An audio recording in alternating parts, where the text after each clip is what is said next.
ప్రభునందు నాకు అత్యంత ప్రియమైనటువంటి వాళ్ళారా, మన ప్రభువును రక్షకుడునైనటువంటి యేసుక్రీస్తు వారి యొక్క శుభనామములో మీ అందరికీ నా హృదయపూర్వకమైన శుభములు వందనములు తెలియజేస్తున్నాను. ఉదయకాల సమయంలో దేవుని వాక్యాన్ని ధ్యానం చేసుకుందాము.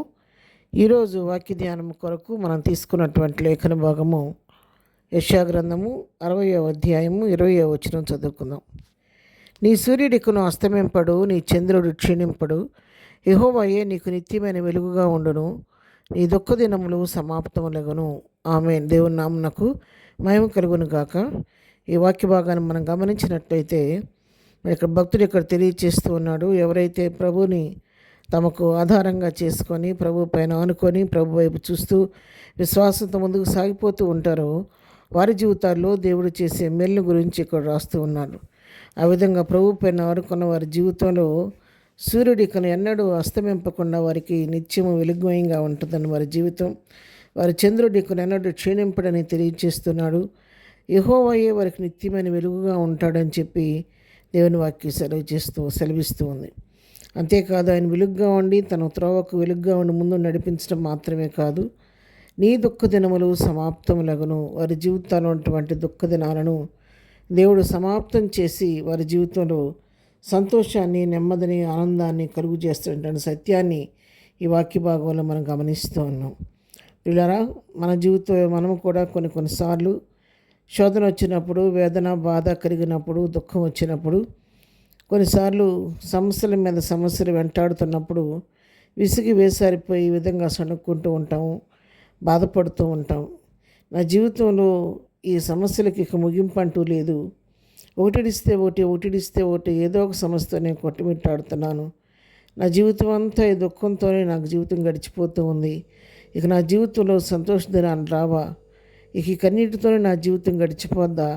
నా జీవితంలో ఈ దుఃఖ దినానికి ఇక ముగింపు అంటూ లేదా అని కొన్నిసార్లు ఆయాసపడుతూ ఉంటాం. ఎందుకంటే వచ్చినటువంటి శోధన లేదా బాధ, వేదన మనలను కృంగదీస్తూ ఉంటే ఆ బాధ తట్టుకోలేక ఆ హృదయంలో ఉన్నటువంటి ఆ వేదన బట్టి నోటితో ఇలాంటి మాటలు మనం పైకి పలుకుతూ ఉంటాము. ఇక నా జీవితం ఇట్లా వెళ్ళమారిపోవాలేమో, నా కన్నీటిగా ఇక అంతో లేదేమో అని చిన్నసార్లు సరిపోతూ ఉంటాం. కానీ ఉదయకాలం దేవుని వాక్యం సెలవిస్తూ ఉంది, మనం అనుకున్నట్లుగా మన జీవితం ఆ విధంగా ముగింపైపోయేది కాదు. కానీ ప్రతి వారికి దేవుడు వారి కష్టదినాలకు, దుఃఖదినాలకు ఒక ముగింపు పెట్టాడు దేవుడు. నీ దుఃఖ దినములు సమాప్తములగనని చెప్పి వాగ్దానం చేస్తూ ఉన్నాడు. ఒక దినాన తప్పకుండా నీ యొక్క, నా యొక్క దుఃఖ దినాలను ఆయన సమాప్తం చేయబోతూ ఉన్నాడు.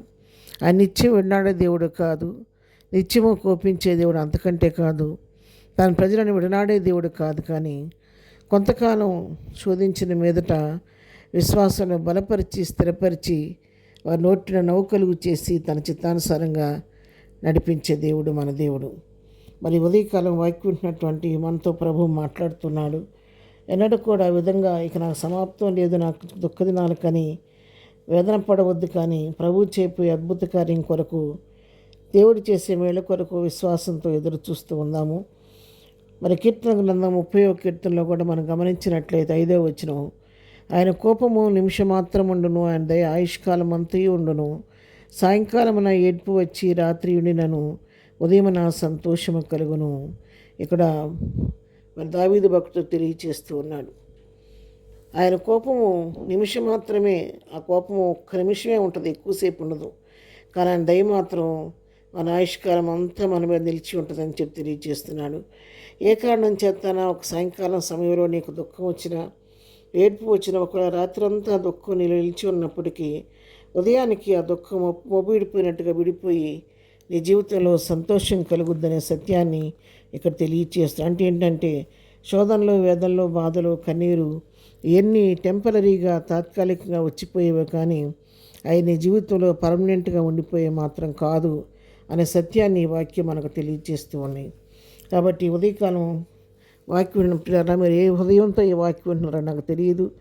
సమస్యలతో విసిగి వేసారిపోయి ఉన్నారో, దుఃఖంతో ఉన్నారు, కన్నీటితో ఉన్నారు, ఏ పరిస్థితిలోని వాక్యం వింటున్నారో నాకు తెలియదు. కానీ హృదయ పరిశోధన దేవునికి తెలుసు.